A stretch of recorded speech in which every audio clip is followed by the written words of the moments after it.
নমস্কার বন্ধুরা, SB academic সেন্টারের প্রত্যেকটা ছাত্রছাত্রীকে স্বাগত। দেখতে পাচ্ছ আজকে আমি মাধ্যমিকের রায় মার্টিন প্রশ্ন বিচিত্রা ভলিউম 1 সলভ করাচ্ছি 2027 সালের first and second summative evaluation test.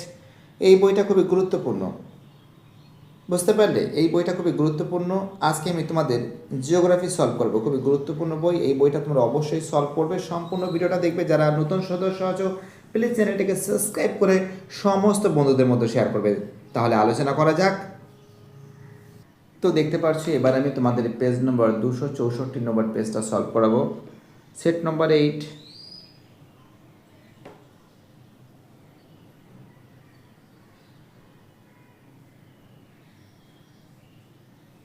ঠিক আছে,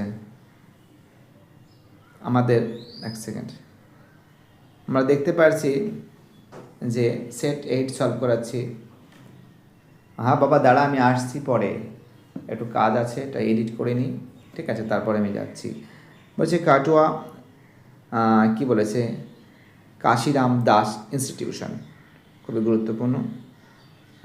এটা সলভের জন্য কিন্তু রিকোয়েস্ট করেছে। তোমাদের সলভ পেপারটা তুলে ধরছি, সেট 8। তাই যাই হোক, বেশি কথা না বলে ফাটাফাট করে আলোচনা করা যাক। 1.1-এ ভারতের অরণ্য গবেষণা কেন্দ্র রয়েছে যে শহরে, তা হলে আনসার দেরাদুন। কোথায় দেরাদুন? 1.2-তে দক্ষিণ পশ্চিম মৌসুমী বায়ুর প্রত্যাবর্তনকালে ভারতে দেখা যায় অ্যান্সার সাইক্লোন দেখা যায়। অ্যান্সার কি দেখা যায়?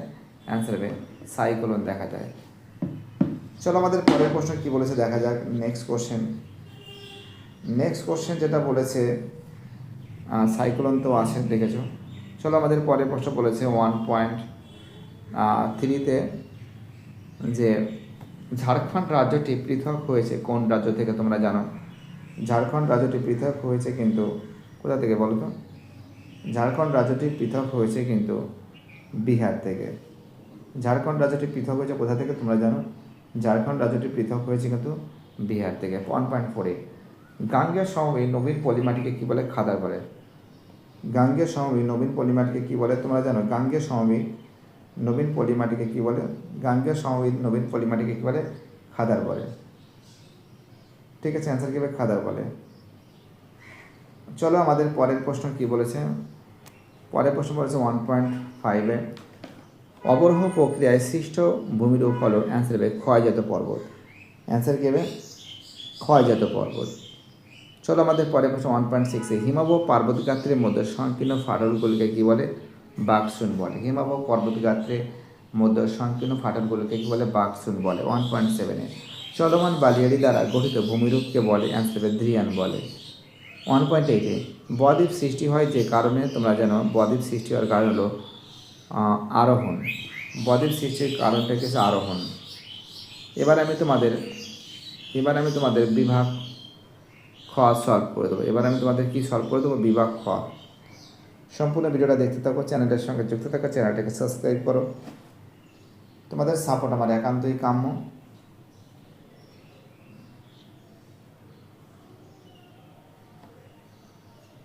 ঠিক আছে,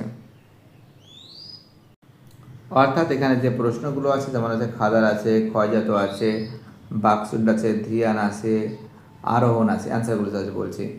2.1-এ নিম্নলিখিত বাক্যগুলি শুদ্ধ হলে সু, অশুদ্ধ হলে অ লিখবে, অশুদ্ধ লিখবে, সম্পূর্ণ বাক্যে লিখতে হবে। তো জাস্ট আমি তোমাদের কিন্তু অ্যান্সারগুলো বলে দিচ্ছি।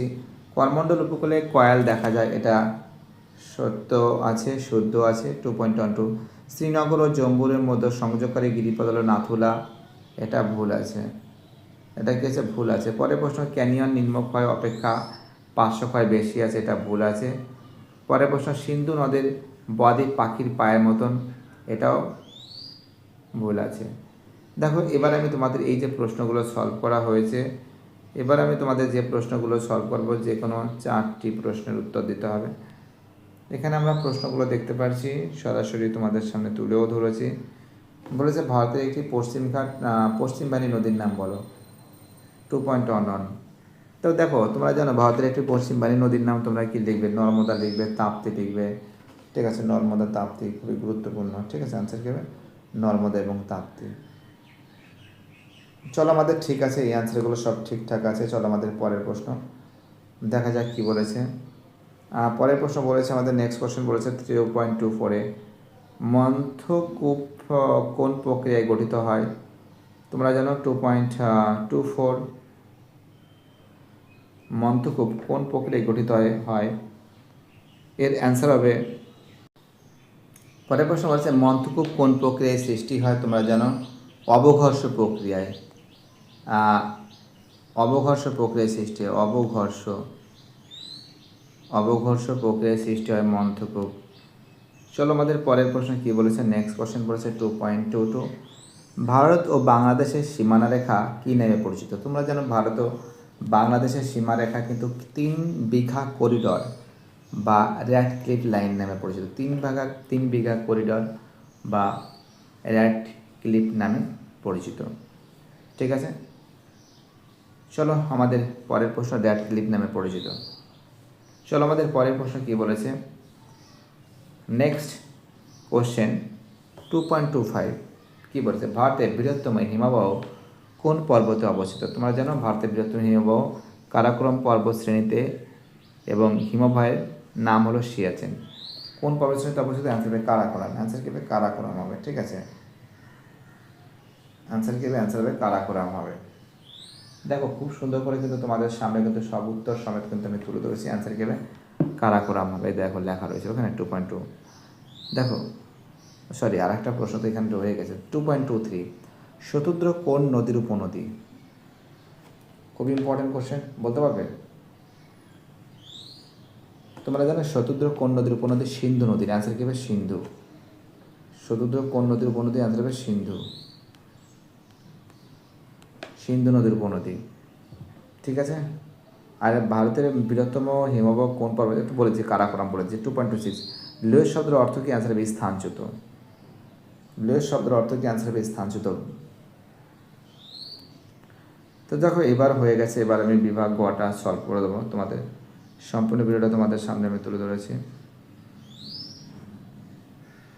আমরা পরের যে প্রশ্নগুলো আছে, ষষ্ঠ ঘাতের সূত্র, ঠিক আছে, করমণ্ডল উপকূল, দেখো এই যে প্রশ্নগুলো আছে এই প্রশ্নগুলো সম্পূর্ণরূপে তোমাদের সামনে আমি তুলে ধরে দেবো, ভয়ের কোনো কারণ নাই। এই প্রশ্নগুলো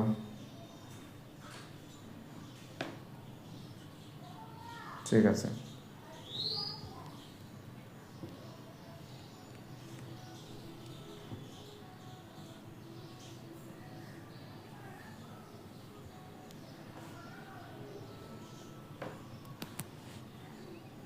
ওকে, এবং তোমাদের 3.3 প্রশ্নগুলো তো বলে দিচ্ছে, এগুলো সলভ করে দেবে এবং তার সঙ্গে 3.4-এ 4 দাগের প্রশ্নগুলো দেখে নেই। 4 দাগের প্রশ্নগুলো খুব ইম্পর্টেন্ট, সেগুলো ভালো করে টেক্সট বই থেকে করে নেবে। প্রথমে আমি আজকে তোমাদের যেটা সলভ করে দেবো সেটা কিন্তু বিভাগ গোয়াটা কিন্তু সম্পূর্ণরূপে সলভ করে দেবো। ঠিক আছে, কী বলছি বুঝতে পারছো?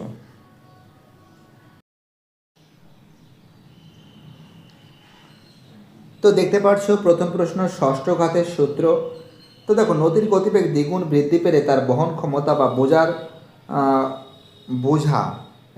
হবে না, বোঝার পরিমাণ 26 বা 2^6 বা 64 গুণ বৃদ্ধি পায়। 1848 সালে ডব্লিউ হপকিন্স এই তত্ত্বটি প্রকাশ করেন, তাকে ষষ্ঠ ঘাতের সূত্র নামে পরিচিত। ঠিক আছে, খুব সুন্দর করে সলভ করে দিয়েছি। 3.2 এর প্রশ্ন কি বলেছে দেখো, 3.2 এর প্রশ্ন বলেছে যে করমণ্ডল উপকূলে দুবার বর্ষাকাল দেখা যায় কেন? তোমরা জানো করমণ্ডল উপকূলে তামিলনাড়ু বছরে দুবার বৃষ্টিপাত হওয়ার কারণ হচ্ছিল, একটা হচ্ছে দক্ষিণ পশ্চিম মৌসুমী বায়ু, একটা হলো দক্ষিণ পশ্চিম মৌসুমী বায়ু, ঠিক আছে, আর একটা ছিল উত্তর পূর্ব মৌসুমী বায়ু। এই যে প্রত্যাবনকারী মৌসুমী বায়ু বঙ্গোপসাগর থেকে জলীয় বাষ্প সংগ্রহ করে এই উপকূলে বৃষ্টিপাত ঘটায়। একটা হলো দক্ষিণ পশ্চিম, ঠিক আছে, দক্ষিণ পশ্চিম, আর একটা ছিল উত্তর পূর্ব। বুঝতে পারলে? চলো আমাদের পরের প্রশ্ন 3.3-তে ভি আকৃতি ও ইউ আকৃতির উপত্যকার মধ্যে পার্থক্য দেখে নয়। অ্যান্সারটা দেখে নাও, দাঁড়াও, দেখেছো? দেখতে থাকো, তোমরা দেখতে থাকো। ভি আকৃতি উপত্যকা, ই আকৃতি উপত্যকা, ঠিক আছে, খুব সুন্দর করে কিন্তু তোমাদের সামনে তুলে ধরেছি। যারা ভিডিওটা দেখছো, যারা চ্যানেলের সঙ্গে যুক্ত আছো, প্রত্যেকটা ছাত্রছাত্রীকে অসংখ্য ধন্যবাদ জানাই। তোমাদের সাপোর্ট, তোমাদের ভালোবাসা আমরা একান্ত খুব খুব খুব পরিমাণে পেয়েছি। ঠিক আছে। 3.4 অরণ্য সংরক্ষণের দুটি প্রয়োজনীয়তা। তোমরা জানো যে পরিবেশ ভারসাম্য রক্ষা, বাতাসে অক্সিজেন ও কার্বন ডাই অক্সাইডের ভারসাম্য বজায় রাখা, বিশ্ব উষ্ণায়নের রোধে অরণ্য অপরিহার্য, মৃত্তিকা ক্ষয় রোধ, শিকড় মাটিকে শক্ত করে ধরে রাখে, মাটির ক্ষয় রোধ করতে সাহায্য করে। এই প্রশ্নগুলো। ডেকান ট্রাপ বলতে কী বোঝো? ভারতের দক্ষিণাত্যের মালভূমি অঞ্চলে লাভা, উদয়গিরি ও সিঁড়ির মতো যে ধাপযুক্ত ভূপ্রাকৃতি তৈরি হয়েছে তাকে ডেকান ট্রাপ বলে। ডেকান শব্দের অর্থ হলো দক্ষিণ। ঠিক আছে, সিঁড়ি। এই যে খুব সুন্দর করে তোমাদের সামনে তুলে ধরেছে। 3.6 ড্রামলিন ও রসমতের মধ্যে পার্থক্য। ঠিক আছে,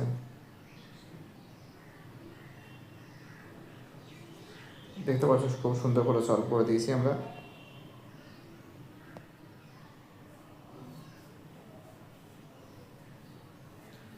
দেখতে পাচ্ছ? ভিডিওটি দেখার জন্য সবাইকে অসংখ্য ধন্যবাদ জানাই। বাই টাটা, সবাই ভালো থাকবে, চ্যানেলের সঙ্গে সবাই যুক্ত থাকবে।